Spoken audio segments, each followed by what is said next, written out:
What are the objectives for this? Thanks for coming to the Spine Conference. The objectives today are reviewing the highlights of the American Academy of Orthopedic Surgeons annual meeting 2015 in Las Vegas. Specifically the poster highlights.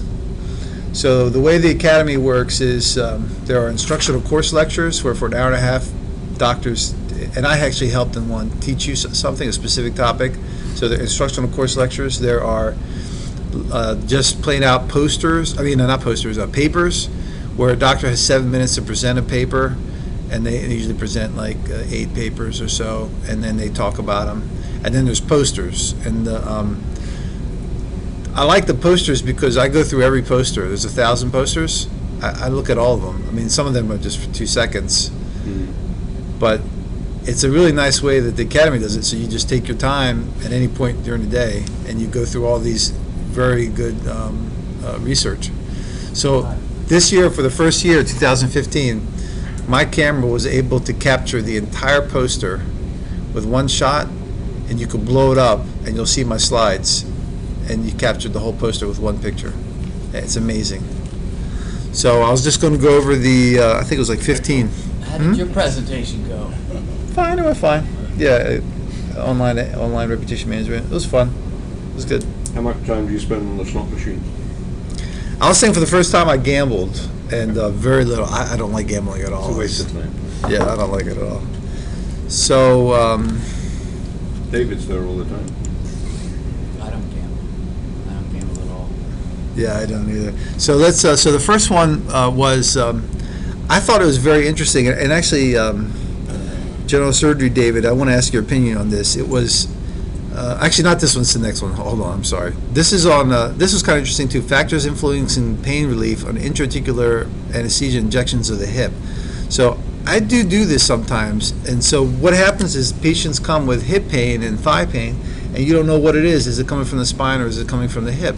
So it's a very common thing where I just insert a needle into the hip joint, put medicine in it, numbing medicine, either lidocaine, bupivacaine, whatever you want to use, and prednisolone, and then see, did it help? And if it helped, then it's coming from the hip, so it's a diagnostic injection. So what they did is they had 92 subjects, and they did that. They injected it with 5 cc's of bupivacaine and methylprednisolone, and then 2 hours later they examined the patients, and they wanted to see did these patients have labral tears? So the outside of the acetabulum is covered by thick cartilage called the acetabular labrum. Tears in the labrum can be fixed surgically with a hip arthroscopy. So the question is, what's the relationship of these injections and good responses with labral tears, which can be fixed surgically? So it's kind of a new topic because hip arthroscopies are new. I thought it interesting. So what they found is that if the pain went away, a positive response, which means the pain went away, there's a very high likelihood that the patient had a labral tear. And the labral tear was proven by MRI scan with arthrography. So I thought it was interesting. So if the pain went away, so if the pain, like 50% of the people who had good pain relief, they all had degenerative tears of their labrum. So the relevance is if you do these injections, there's a very good chance that they have a symptomatic labral tear, and labral tears can be helped with hip arthroscopies. So there's other things that can cause hip pain too. There could be, cartilage is gone, basically the cartilage is gone, or a loose joint. So the injection is a good test to see if someone has a labral tear. So I don't know. I found that a little bit interesting. So the next one is I want to ask general surgery, David, what his opinion is about this. This is the prevalence of abdominal hernias in patients with symptomatic femoroacetabular impingement. So if you take care of kids or athletes, which I don't do a lot of, but I do some. I mean, we've seen some. They come in with groin pain, and high-level athletes too, a lot of high school kids. And where's the groin pain coming from? That's the big question.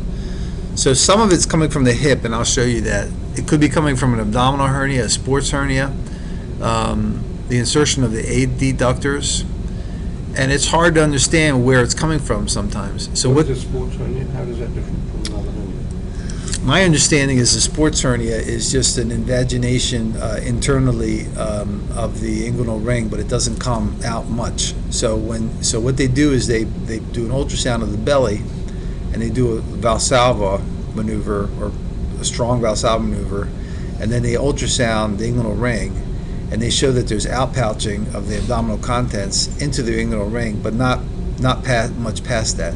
So there's an internal rent. Does that make sense to you, David? Internal rent. I would say so, yeah. Internal rent. So those patients, and this is controversial, they say that you can do a laparoscopy, stick a portal in the abdomen, and just fix this internal rent, and the patients do well. But some general surgery say it's a bunch of hogwash, that these are very minimal problems, and they're almost always asymptomatic in patients. But then you have these high-level athletes, they want to go back to throwing footballs, etc., and it's bothering them. So that's the issue. So the question is, how many patients with known femoral acetabular impingement also have sports hernias or hernias concomitantly? So this is a controversial topic. So let me just go over a little bit of anatomy. So everybody who had femoral acetabular impingement, I'll tell you what that is. Yeah. Everybody who had that, also they checked them out with an ultrasound to see if they had a hernia. So just so we all know what we're talking about, so the adductors of the thigh insert near the hip joint, that can cause hip pain. And a lot of high-level athletes have this just inflammation of the area because of what they do, very forceful running, etc. Now this is femoral acetabular impingement. You can have overgrowth of the acetabulum called the pincer mechanism. So if you have extra bone spur there, that can compress against the femoral head and cause pain.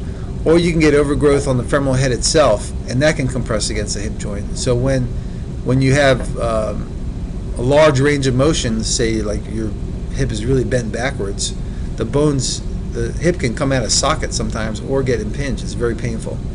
So athletes develop these things as they get older, and it can be treated now with hip arthroscopy. They just shave it down. So when I was in residency, we didn't talk about this much. So this is sort of like a new topic. So this is called femoral acetabular impingement. How about a relationship with a history of congenital dislocation of the hip? Yeah, so you can because you can get yeah. arthritis. The acetabulum is Yes. flattened. You're right. And can come out of joint easily on Yeah, this. yes. This can cause an arthritis. Yes, well, yes, you're right. Not dislocation, but rather dysplasia. So like, Displacement. yeah, I mean, dislocation is a totally different Yeah, topic. right, But right. but some people are born with dysplastic hips, like, and those patients are more prone to get these Maybe problems. this football player, who is it, Pitta? Pitta? Pitta, yeah. I don't know his. He had 2 instances of a dislocation, I guess. Yeah, but I think he had a I wonder if traumatic. he had a. I don't know, but I assume he was probably traumatic. He probably just dislocated traumatically. He did it on his own. He didn't get hit. Yeah, but the second time, once everything rips apart, they become weak. So if he, I mean, I don't know his case personally, but I assume like if he was a normal man, he would have never had another problem. But because he's an NFL football player, it came out again. Yeah. So they say he's going to come back too, Yeah. which I would be shocked if he came back. So this just shows you what normal is on the top left, and if there's overgrowth of bone on the top, you get the cam problem. If you get overgrowth of the acetabulum, you get the pincer problem, and you can also have both or mixed. And this is just a review of all the hernias you can get. You can get an indirect inguinal hernia, a femoral hernia in the femoral canal, a direct inguinal hernia, umbilical hernia. So any of these things, an incision epigastric, any of these things can happen. David, which one's the most common that you've seen in your practice? The indirect Indirect? hernia. Have you seen many femorals? A few, I guess. Not common. Right. Okay. So what they did is they had a board-certified radiologist use an ultrasound technique, and they also looked at the hip. And they did this with a Valsalva maneuver, seeing if the patient had reproducible displacement of abdominal contents into the inguinal and femoral rings. And what they found is that patients with femoral acetabular impingement, known diagnosed femoral acetabular impingement, there was a 39% probability that they also had hernias. So, 39% of these problematic hips had hernias. So, what does that mean? What do you guys think? I mean, I don't know. Well, the activity that caused the Impingement? impingement also caused the. So maybe these high-level athletes that are just running with footballs constantly and really stressing their bodies, they're wearing out. Do they have a more intense intra-abdominal pressure, which will push the hernia? You know, they're all sort of. They're all forcing themselves. Yeah, I don't know. Yeah. I mean, the other question is all this normal? Like, does everybody have? Some Is it- people have hernias without pain. Maybe it's a matter of the ilioinguinal nerve being entrapped Yeah, or not. whether the nerves being irritated or not. I've seen people with hernias that indeed have a inguinal hernia, but don't have much pain with it. You can have big hernias and not have any But, pain. yeah, usually if it's big, it's not as painful. Yeah.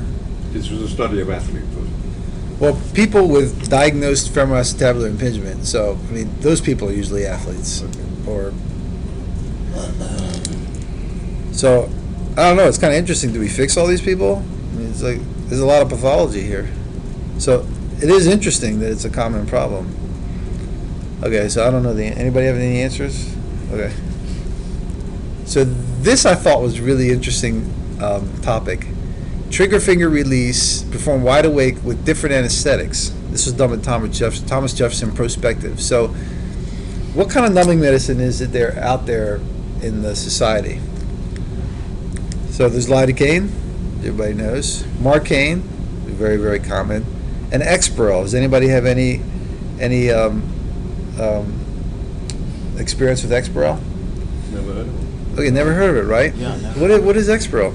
So it came out in 2011, and I tried to get it here on formula in the hospital in 2011, the minute it came out. And the reason I knew about it is my medical school friend who ran at T. Rowe Price, a mutual fund in Baltimore. We had lunch. He said, you ever heard of Exparel? I was like, no idea. He said, this numbing medicine lasts 3 days. This is going to take over the world. I was like, oh, well, I want to use it. So I asked Upper Chesapeake, can I use Exparel? So they had a big committee and they had a lot of discussions, and I was at the meeting and they said, no, there's no evidence that it works. So I was really angry about this. And somebody else asked for Exparel and they said okay, because I didn't have the political clout to get it pushed through the hospital. But the big problem is for the hospital, I mean, this is unofficial, but cost, right. So lidocaine costs $3, Exparel costs $285. So it's a big difference. So it just lasts a long time. So they did trigger finger surgery, which you guys know is the flexor tendon gets inflamed right under the A1 pulley in the hand. It's very painful, and sometimes it just has to be released. So the hand surgeons did this with topical anesthetic, and they compared everything. So the one with triangles is Exparel. This is prospective. So this is pain. This is post-op day 0, post-op day 1, post-op day 2, post-op day 3. And you can see Exparel, the patients had very little pain compared to lidocaine and Marcaine. And when you compare the three, who's taking opium? A third, 25% of patients needed opium, patients who had Exparel, but Marcaine, lidocaine, 60% needed opium post-op. This is a very small surgery. And then, how many pills did they take?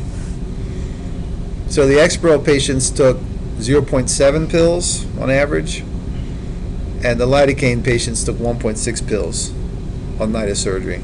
There's not a lot of pain pills. Just one pill, one Percocet, one and a So that half. pattern changes on post-op day 2 and One, 3. post-op day 2, post-op day 3. So, at a week out, nobody has pain. So this is all about the immediate post-op period. A standard question, did the manufacturer sponsor the study? Yeah, I was going to ask that. I don't know. I don't know. I don't know. It's a good question. And then patients who are pain-free with no opiates, well, half of the people with Exparel were totally pain-free and did not require opiates. But then as, you know, day 3, nobody needs opiates. Most people don't need opiates because the pain's gone. So, any comments? Let's just say it wasn't. It wasn't. Double-blind trial. Yeah. Yes. Oh, actually, I'm not sure. It was prospective. I'm not sure. But the person who asked the questions was not the doctor. So any questions? Like, should we all use Exparel? Is it worth $280 to not take a Percocet night of surgery? Wait 17 years. How much is Ferguson? Huh? You can wait 17 years for the generic. To the generic? If Huh? this is a small surgery, how would it affect a larger surgery? Ah. So they use it in joint replacements here now, and very similar results. So It works. pain on your average pain score for a patient with joint replacement on the first 2 days is about 50% of what it is if it's not used. So in the control group, and we have been using it for about 3 months now. But yes, it was a long fight to get it because the original indications are for bunionectomies and Colonoscopy. Colostomies. So there really was no indication for orthopedic usage or any other usage, but the pain scores do pop back up on day 3. So they kind of level out, but the first 2 days there's significant less. It's slow release, like lidocaine encapsulated in a liposome. Is it a congener, these others, or something chemically, something new? It's encapsulated in a liposome, so you serve into the fat and slow release. Oh. So by the time it wears off, the pain from the surgery is gone. It lasts for a long time. Massive price discrepancies because it's under patent still. It's 100. It's almost 100 times more expensive. Who's the manufacturer? Liposomal amphotericin? I forgot, but my friend, the stock price just went like 100 times up after he bought it. It's incredible profit, very profitable. But it's interesting. My story is that the hospital would not buy it for me, but it would buy it for another doctor. Same data. So, but I'm not bitter. Next one is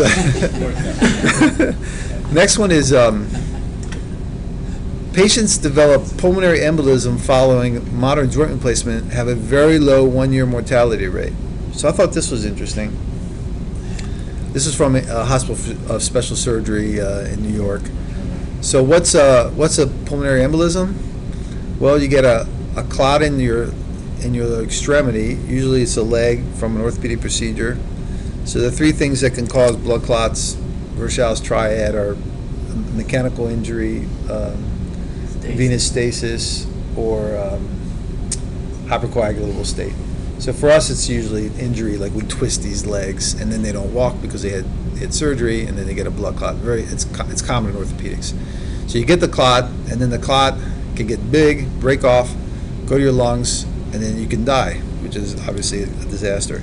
And you only have to see one patient die from this where you're very, very affected. I mean, you worry about it every single time, every single patient. In orthopedic surgery, can you get a fat embolism?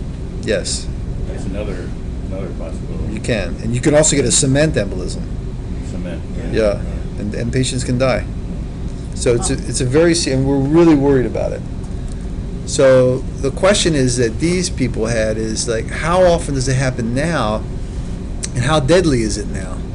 So in the early times of joint replacement, say 30 years ago, it was 7 to 9%, and fatal PE was 1 to 2%, which is high. But we have had a lot of advancements recently, mostly I think the imaging. So now with the new CT, techniques, the CT pulmonary angiography, it's very easy to get these tests. Donovan, do you remember, Alan, what was your experience with the previous tests that we had, the flow, remember the scans? We had a scan, yeah. Scan. Yeah. Well, it was always said if the scan was negative, you didn't have a PE that was reliable. But a lot of them were indeterminate, remember, and it was hard to look at it. If you actually go down to radiologist, they're almost like artists moving the mouse, trying to get, this looks like a flow. I'm not sure about this flow. But now with CT, with the new techniques, with the new CAT scanners and the CT angiography, it's they're very, very good tests, and I'll show you. So, I think scans are still a pretty good test if you don't have any pulmonary disease. If you have COPD or something. but the CT angiography is really good. Yeah, So, yes, it is. so they But you have to give diet, which is. Yeah, intravenous you diet, have yeah, to give intravenous diet. The patient has renal problems. Yeah, assuming they don't have renal problems. So this study looked at 269 patients who developed a CT pulmonary angiography proved in-hospital pulmonary embolism over the course of 7 years. And they looked at these patients and how did they do.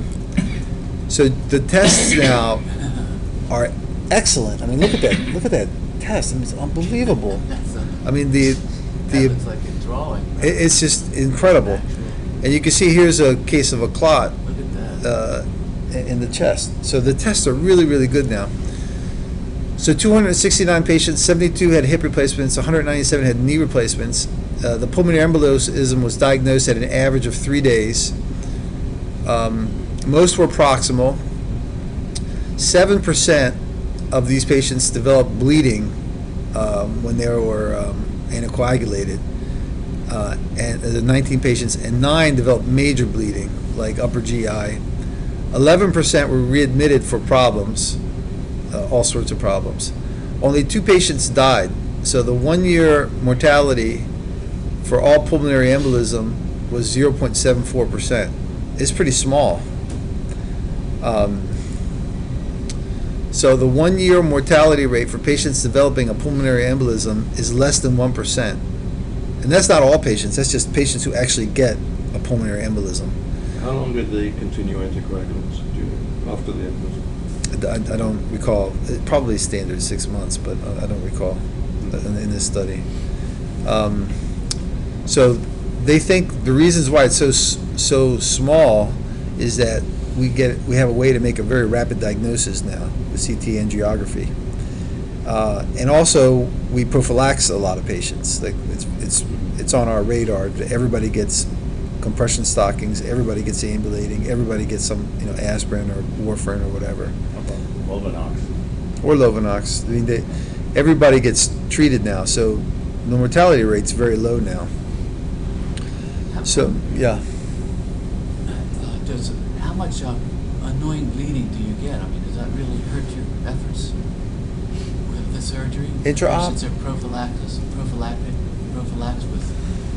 Well, that's a big question now in society now, too, is that should you take patients off aspirin when you do spinal surgery?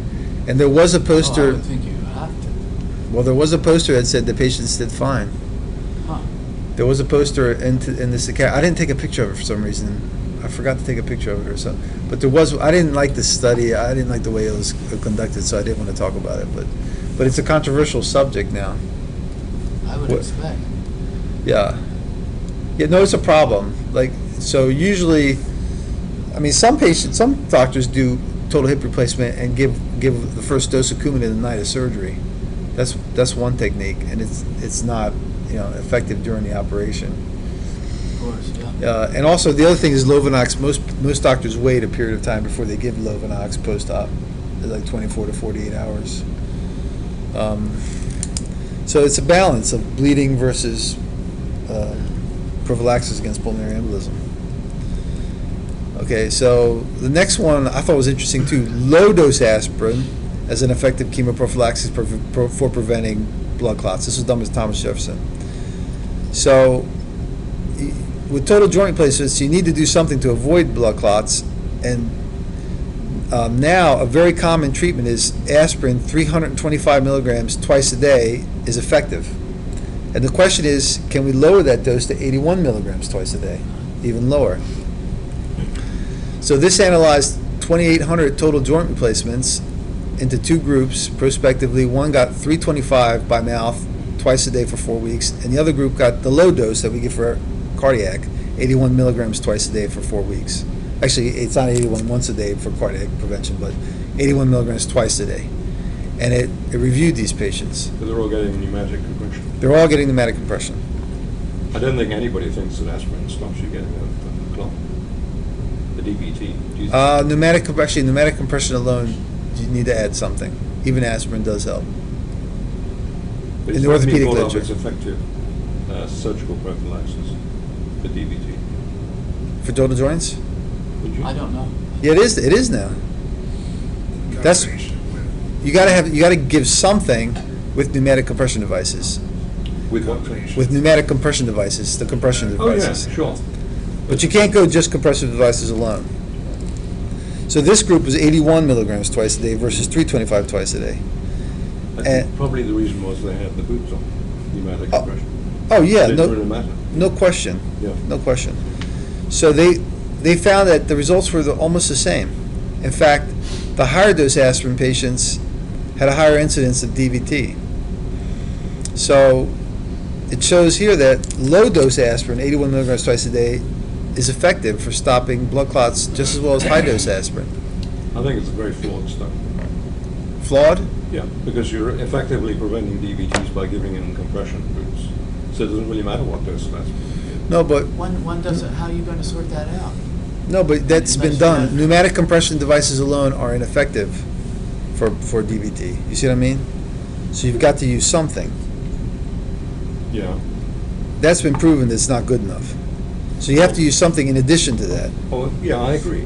But I don't think it really proves that the aspirin dose made a difference, or didn't make a difference. But that's been proven already.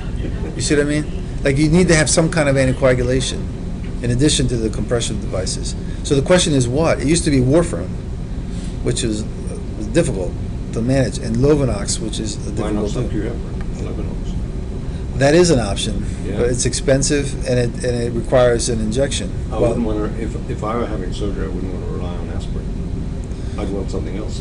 well, this is the whole point of this study, that the patients did fine. That's like the whole point of research, is to prove these things. Yeah. I don't know the current standing of compression devices. Does anybody? What's that? The current standing of They work. compression devices. They were, I think the most recent stuff I heard was that, They're better than nothing, but they're not. They're not sufficient. but the They're not the compliance best rate is not. prophylaxis. Yeah. Yeah. So how do they decide who got the 81 and who got 325? Because I would imagine the 325 are a sicker population. that they No, were no, trained this from. was random. This was random. Random? Mhm. Okay. And these weren't high risk patients. High risk patients got warfarin.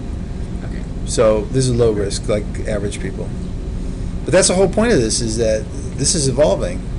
It used to be everybody's on warfarin, and then it's been shown in these large studies that aspirin does just as well. In fact, one of the doctors here got reported a couple years ago for just sending a patient home on aspirin. And it came to me because I helped the hospital with quality control. Well, I did a literature search and I found the doctor was right. It was just published in the Journal of Bone and Joint Surgery from Kaiser that patients did fine on aspirin. So I told the hospital administrators, actually, this doctor's a Vanguard doctor. He's doing the right thing. So, and the hospital wouldn't believe me for a while, but then they finally believed me. I was like, no, this doctor is actually doing the right thing. I'd be interested in what a hematologist would say. Why are you so skeptical about this? Change. I mean, the field has changed. That's why I brought it up. I think it's got nothing to do with me, but Yeah. I find it so fascinating because Yeah. medically it's a big I think the change. problem is isolating one particular factor, because nowadays we get people up earlier, and there are all sorts of physical therapy things going on Right. that I think make a difference. So it's hard to say it's due to this one factor rather than something else. Anyway, Well, in these two groups, they believe it or not. I mean, but there's another study too. This is like really being studied in orthopedics. It's a big deal. So this is another one, not too interesting, but it won an award, so I figured we should talk. I didn't find it terribly interesting, but it is a little bit interesting. Are patients happy? I don't even know how to explain this. Increased patient satisfaction with mobile compression pumps for prophylaxis. So there were two groups. One was a high risk group who got warfarin, and a low risk group who got the compression devices. These are compression devices they used in the study, and you can see how it's attached to the patient. Now here's Upper Chesapeake. That's my leg right there, that hairy leg. That's my leg with our compression device. and that's the one that we give, which actually looks better. It's got no wires, nothing. It costs $260 out of pocket, $1,300 charge of insurance. It's not covered by Medicare because it's preventive, and the battery life lasts 6 hours. You have to plug it in. So all this is real information because I had it on my leg and I talked to the nurse who puts it on people. So that's what we use. It's called VenaPro. I don't have any financial affiliation with VenaPro, but I found it interesting. So they had two different groups. Standard risk patients in this group took 325 twice a day for 6 weeks, and then the high risk took the warfarin, and they both had these stockings. And they found that the warfarin patients had more bleeding and more drainage, more wound problems, and that the satisfaction was a lot higher with the patients who just had the aspirin. It's kind of not too surprising, but so patients would much prefer to have aspirin than warfarin. Can you go back a few slides? There was a statement before that. Before that. Oh, I don't know. Never mind. Well, it's just that patients prefer aspirin, so they're much more satisfied. Okay. So this is an interesting study of thoracic outlet syndrome in baseball players, and this was done in Japan. This is the hospital, the actual hospital that I found on Google Maps where the study was done. And they took 155 baseball players. These are young guys, kids. The mean age was 17. So those just out of high school, if not still in high school. And they watched them for 8 months, and they were diagnosed with thoracic outlet, and then they also had a procedure, first rib removal, arthroscopically. That was done in Japan. And it's just looking at these people. I just thought it was kind of interesting just to go over thoracic outlet syndrome because I don't know a lot about it. So they did a Wright's test where they abducted, externally rotated the shoulder, and felt the pulse. If the pulse goes out, Alan, did your pulse go out? Still there. Okay, you have thoracic outlet. Roos test is you put your hands abducted, external rotation, and squeeze your hands for 3 minutes. If your hand goes numb or has symptoms or the pulse goes out, Don't shoot. thoracic outlet. My arm's tired already. I gotta save myself. I have surgery today. There's a Tinel sign where you tap the supraclavicular fossa with a reflex hammer. If they have tenderness or paresthesias, thoracic outlet. Supraclavicular pressure test, you just squeeze the anterior scalene for 30 seconds. And also Morley's sign, where you palpate the supraclavicular fossa with your thumb and see if they have tenderness. So, of these baseball players, you can see on the bottom, 90% of them had these positive tests. But they presented with unusual symptoms of, say, elbow joint pain or numbness in the arm. So they presented with non-specific complaints, symptoms, but the tests were all positive. None of them had cervical ribs, but they did a contrast-enhanced 3D CT, and a third of them had obvious findings. And they removed the first rib, which by removing the first rib with an arthroscope, it gives the neurovascular structures more room. And they had the good results. I didn't take copies of it, but the results were good. There was a certain percent, I think 10% poor results, but the rest of the results were good. And the scalene attaches there. Some people just resect the scalene. Some people just resect the scalene through incision in the neck. They feel that helps.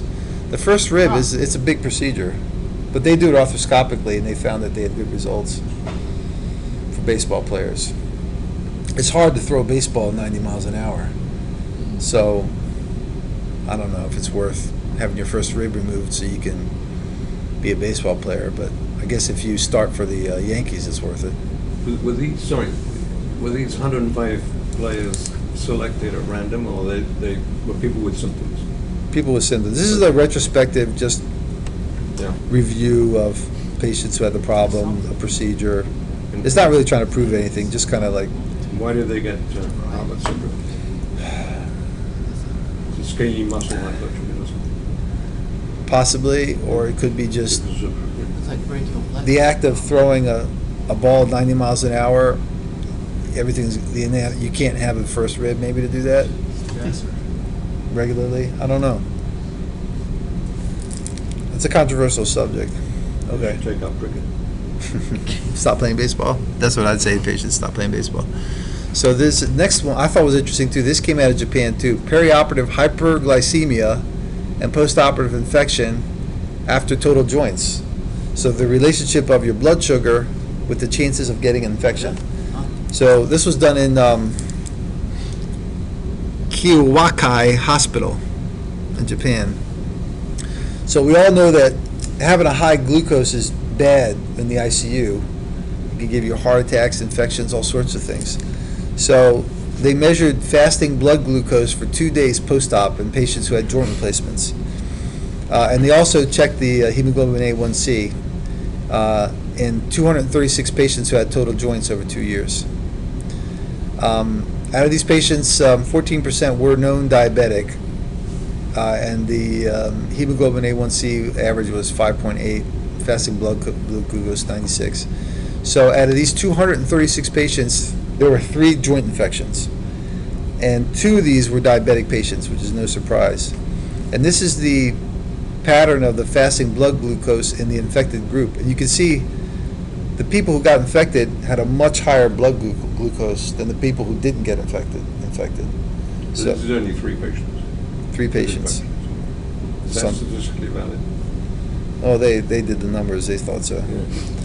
So, and they found that the people who got infected had a higher hemoglobin A1C. It was 7.0, greater than 7.0. And also post-op, their blood glucose was higher. It was greater than 200. And at a week later, it was greater than 140. So there was a much higher rate of deep infection in patients with hemoglobin A1C greater than 7.0. It's a very, very small group. Small group. Yeah. And also, the people who got infected had a much higher post-op blood glucose of 200. And at a week, it was 140. So it brings the question that I think brings to the forefront is maybe we shouldn't do total joint replacements in patients who are hemoglobin A1C 7. So you got to get that down pre-op. Otherwise, It's a you'll very get slow-moving market. Right. It doesn't go down immediately. It takes- right. But total joints are elective. Yeah. It's not like a Yeah. femur fracture. So you could say, look, we'll do it in 6 months. You got to fix this number. Mhm. And the other thing is, once they're admitted, it's very important to keep the blood glucose under good control. Now, you mentioned the ICU studies. There was a lot of panic about 10 years ago that high glucose is caused, increased mortality, but it's very much a question now, and there's more danger in too low a glucose than allowing it to run a bit high.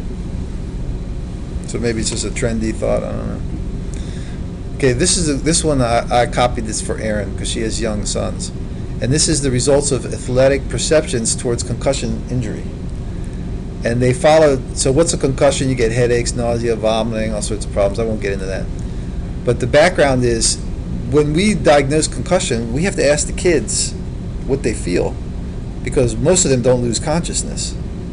So we have to talk to them. And the question is, what do these kids say? What are they thinking about concussion? What do they think a concussion is? Do they tell us the truth?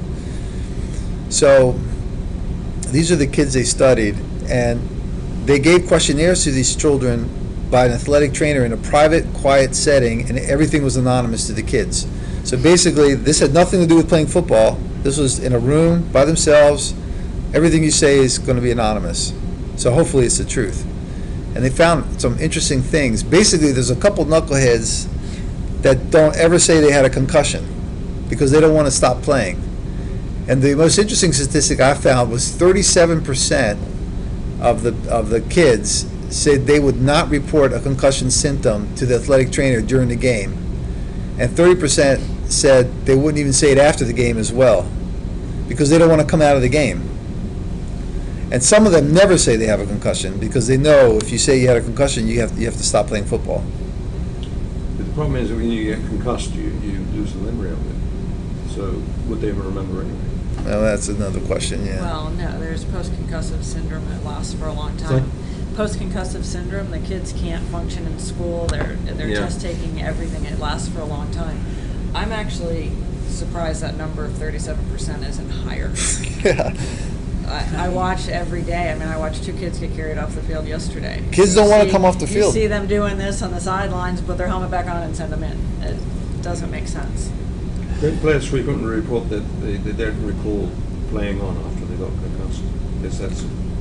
Yeah, I mean, concussion, you have pre-amnesia and post-amnesia and amnesia of the injury too. It's a level of brain injury. But usually what happens is they get hit and the coach goes, "You okay?" "Yeah, I'm fine, coach." "All right, get back in there." So, I mean, these poor kids, they're getting brain injuries. And they don't talk about it because they want to keep playing football. Everybody does. They don't want to come out of the game. They'd rather die than come out of the game. Yep. And the helmets don't help much, Yeah, probably make it worse. because it's a deceleration thing. Yeah, there's a move now to just get rid of helmets. You Yeah. stop, and your brain keeps going. Yeah. Bouncing. So I thought this was an interesting study for anybody taking care of kids, and we see a lot of kids. I mean, that's not what I do, but I still see a lot of kids. And They attended a sports medicine concussion talk, and they had a new, well, it's not a new test, but it's like a King something or other, but it's a. Well, there's an app. 2 minute, yeah, it's like it's less than a minute. you can get an app now sideline where test you that- go through all the questions you should ask the kids, Yeah. so you don't have to think about it. And it's real, and it's going to pick up on those things. I downloaded They it. might not do that, but they're not going to score Yeah. well on the test at all. So you can prove that they did have some kind of. Let's go. I got to go quickly now because I'm only halfway through and I want to go through a lot of. Another one is a website now called PathFX, PATHFX. It's a website that's an external validation tool designed to estimate postoperative survival in patients with skeletal metastases. So this has been proven in the Scandinavian literature, this website, for predicting life expectancy. And they proved it in oncology services in Italy. So what it does is you go on the website and you insert the patient's age, sex, type of cancer, activity level, multiple solitary, fracture, yes, no, impending, organ involvement, lymph nodes, hemoglobin, lymphocyte count, and the surgeon's estimate of survival. And they found that this website is very good at predicting survival time. So, and that's a, I mean, the patients want to hear it. They ask, and we don't know. And they never get an answer. So you can say, look, I don't know what that truth is going to be, but if I insert these facts into this website that has been proven to work very well in both Scandinavia and in Italy, it will give patients a number, and it's an ongoing. So I thought this was fascinating. I mean, I'm going to use it because patients want to know.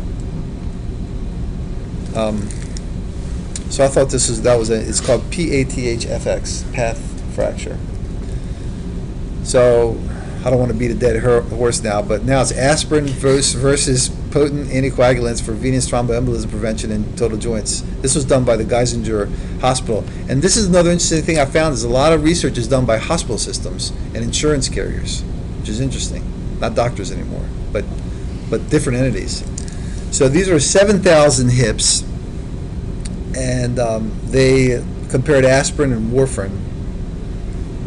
And how did they do? And they looked at myocardial infarction, DVT, pulmonary embolism, readmission, and they found that the aspirin patients did better across the board with a good p-value. Don't ask me what p-value is. So basically, aspirin and warfarin are the same, Alan. 7,000 hips. And Geisinger, and Pennsylvania people don't lie. They're good people. They're not like Marylanders. No significant differences in anything. Are you a convert yet, or no? Don't believe it? Yeah, I'm a little bit. Thinking about it.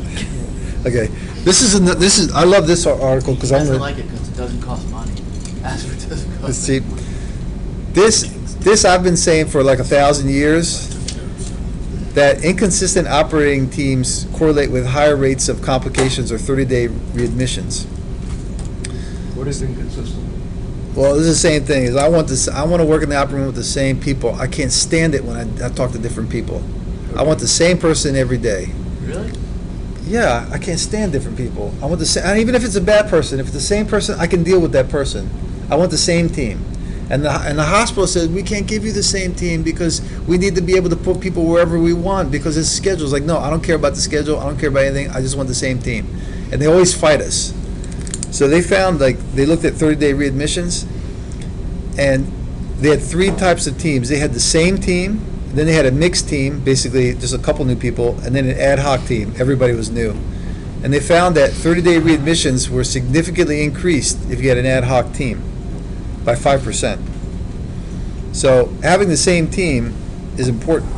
It decreases complications. But are ad hoc teams more likely to be there on weekends and holidays and things like that? Yes. Would that make a... Yes. Yeah.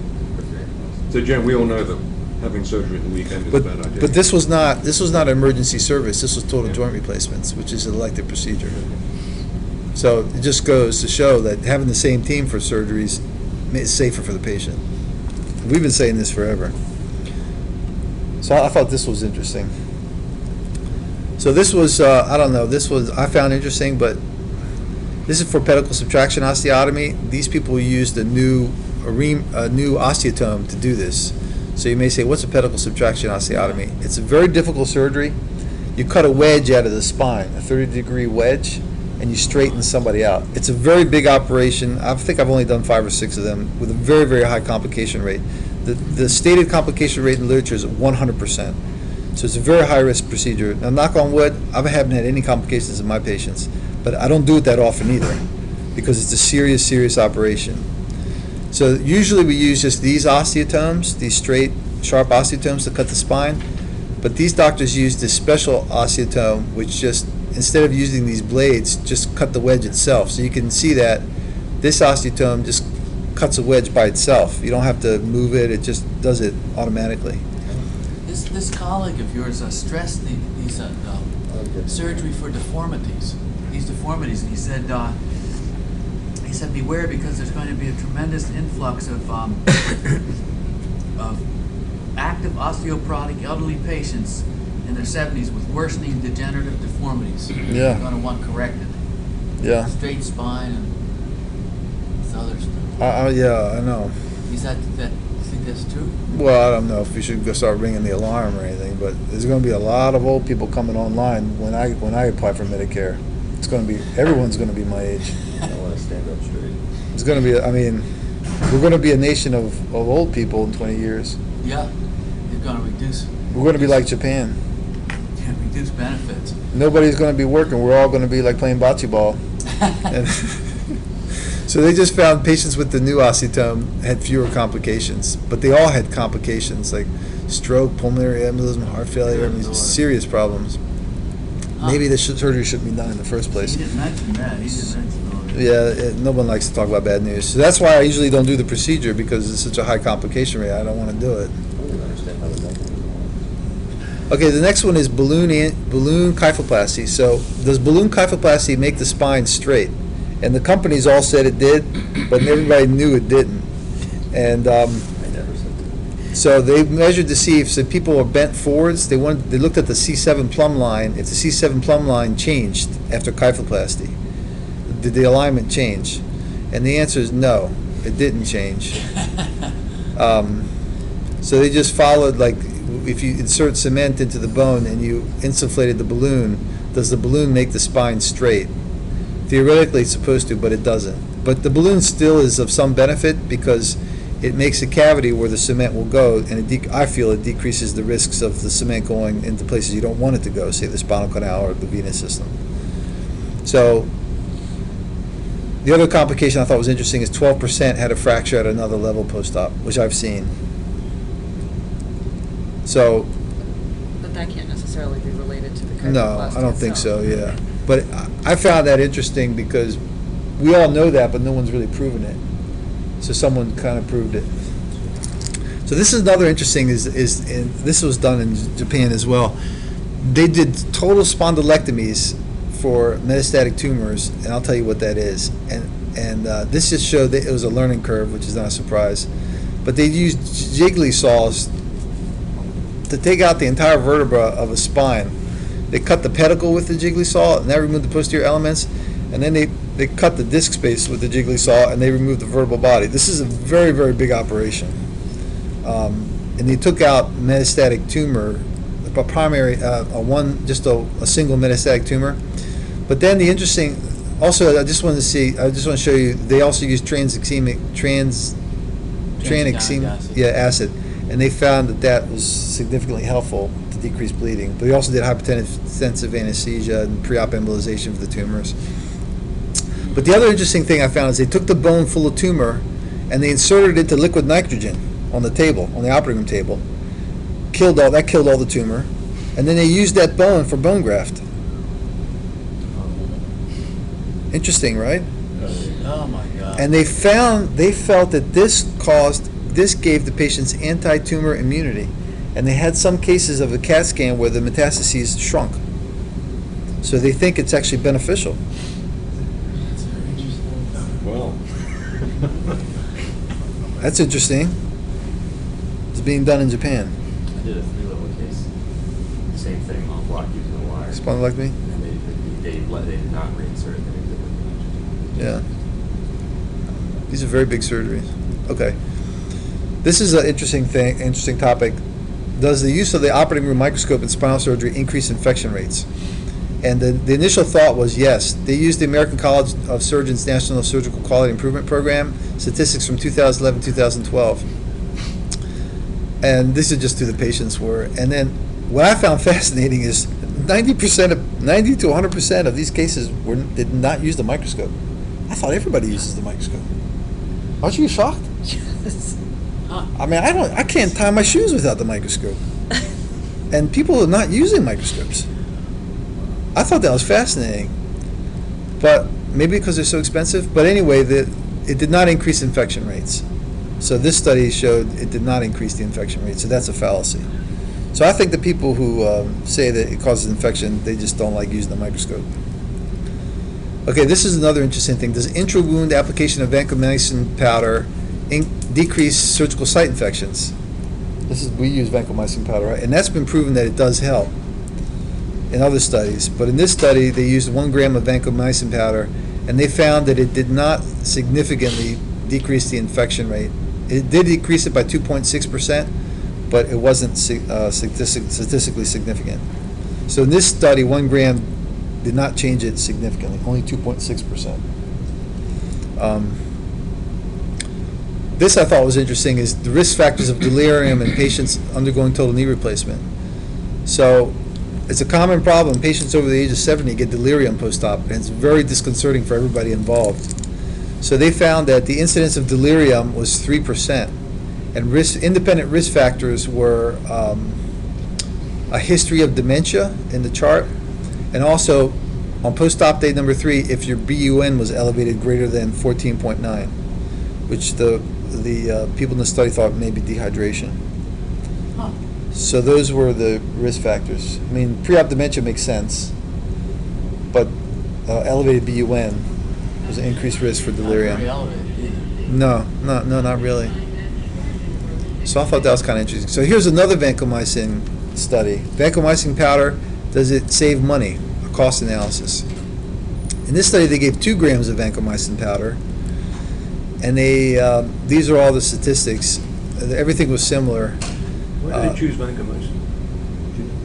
Vancomycin is a stable compound. It doesn't degrade with temperature or anything, and it's They're worried more about MRSA. staff than anything else. Yeah, staph. And they found that in 100 cases, they saved $244,000 by using vancomycin powder. So $24,000 per case that they used the vancomycin powder. And these are the infection rates. They had 4 infections in the patients who had the powder, and 7 infections in the patients who didn't have the powder.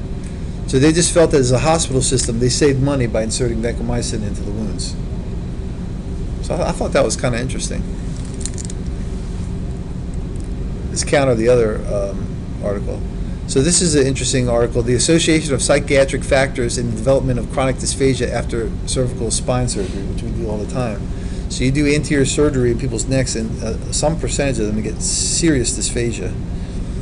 And this study showed that patients with preoperative depression or anxiety had a much higher risk of dysphagia. So it's something that we should look out for if patients, preoperative anxiety, depression is a higher risk for dysphagia. We can tell them that, and counsel them. So this was interesting study too. This won the award. Mechanomyography is a as a way to see if your pedicle screws are hitting a nerve. So the difference between electromyography, EMGs, which we use now, versus mechanomyography is it's mechanical versus the electrical response of a muscle. So it measures the mechanical response to a muscle when it's stimulated. So the EMGs are on the top. They have a lot more noise than the mechanical response to the muscle. So just so you understand what I'm talking about, you stick a probe into the spine before you stick the screw in to see if your hull is next to a nerve.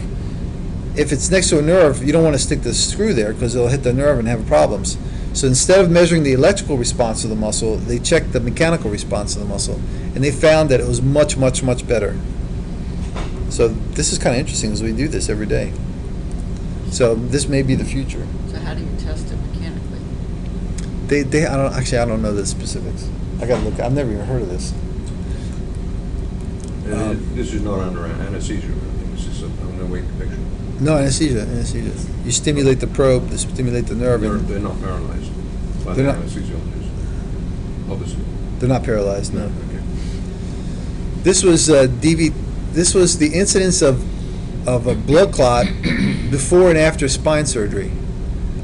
So they did CTs on patients pre-op for spine surgery and then 4 days post-op.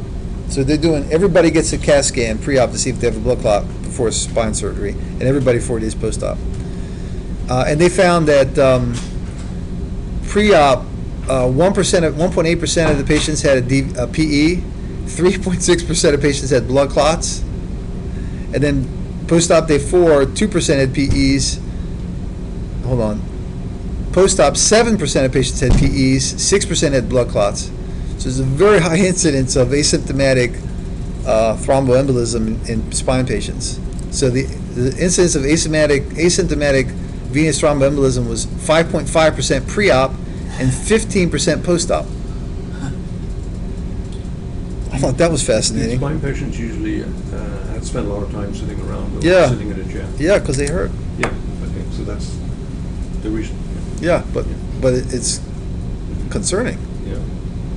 So I thought that was interesting. And that's it. So any questions or?